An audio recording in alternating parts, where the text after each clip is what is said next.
सपा सांसद डिंपल यादव के सम्मान में कूद पड़े कैबिनेट मंत्री संजय निषाद। भाजपा नेताओं को ही दे डाली नसीहत, कहा मर्यादा में रहो।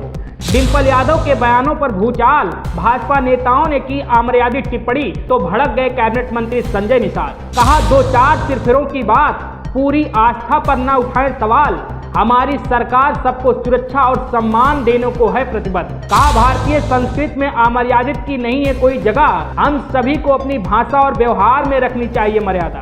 अखिलेश यादव की पत्नी सपा सांसद डिंपल यादव के खिलाफ कुछ जयचंदों ने बोला तो संजय निषाद को आ गया गुस्सा, कहा मर्यादा में रहो। दोस्तों, यूपी की सियासत में एक बार फिर बवाल मचा है और इस बार आग लगी है सत्ता के भीतर से ही। समाजवादी पार्टी की सांसद अखिलेश यादव की पत्नी डिंपल यादव पर भाजपा नेताओं की अमर्यादित टिप्पणी ने माहौल को और गर्मा दिया है और अब उसी भाजपा के कैबिनेट मंत्री संजय निषाद ने अपने ही पार्टी के नेताओं को मर्यादा की नसीहत दे डाली है। हाँ, आपने सही सुना, मर्यादा पुरुषोत्तम श्री राम का नाम लेकर यूपी के कैबिनेट मंत्री संजय निषाद ने दो टूक कह दिया है। भारतीय संस्कृति में अमर्यादा की कोई जगह नहीं है, हम सभी को अपनी भाषा और व्यवहार में मर्यादा रखनी चाहिए। अब सवाल यह है, जब सत्ता पक्ष के मंत्री ही अपनी पार्टी को आईना दिखा रहे हों तो सोचिए विपक्ष क्या बोलेगा। क्या ये भाजपा के अंदर उठती संस्कारों की दरार है या एक नया चेहरा मर्यादा बनाम मनमानी का?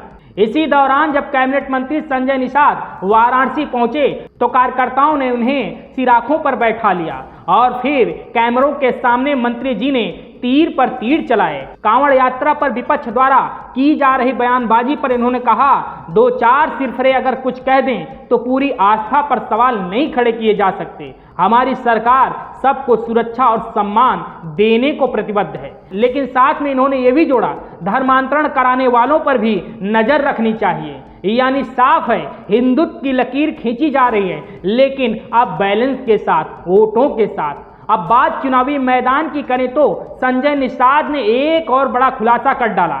जब उनसे सवाल किया गया कि क्या वे बिहार विधानसभा चुनाव लड़ेंगे तो उन्होंने दो टूक में कहा, हम जहां जाते हैं बीजेपी वहीं जीतती है। हम निषादों की आवाज और पूरे देश में उनके लिए लड़ रहे हैं। 2027 में भी हम भाजपा के साथ मिलकर चुनाव लड़ेंगे क्योंकि मोदी है तो मुमकिन है। यानी ये बयान सिर्फ राजनीतिक गठबंधन का नहीं बल्कि मिशन 27 का ऐलान है। निषाद वोट बैंक को साधने की चाल है और बिहार से यूपी तक हिंदुत्व विकास का फार्मूला तैयार हो चुका है। लेकिन असली आग तो डिंपल यादव वाले बयान ने लगाई है। जब महिला सांसदों को निशाना बनाया जाए तो क्या सियासत चुप रह सकती है? क्या बीजेपी की सियासत अब दो राहों पर है, एक ओर राम दूसरी ओर रसातल?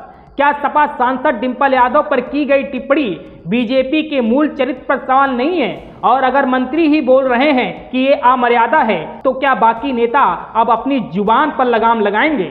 Bureau report, DK Tripathi, stamp TV digital, Uttar Pradesh. Subscribe करें साम टीवी, क्योंकि हम आ गए हैं अब आपके बीच, दिखाएंगे सत्ता के वादों और अपराधियों के एक एक कारनामे की हकीकत। और हाँ, अगर आपके पास भी हो कोई ऐसी खबर तो कमेंट करके हमें बताएं, क्योंकि बिना डर और दबाव के हम दिखाते हैं हर एक खबर डंके की चोट पर।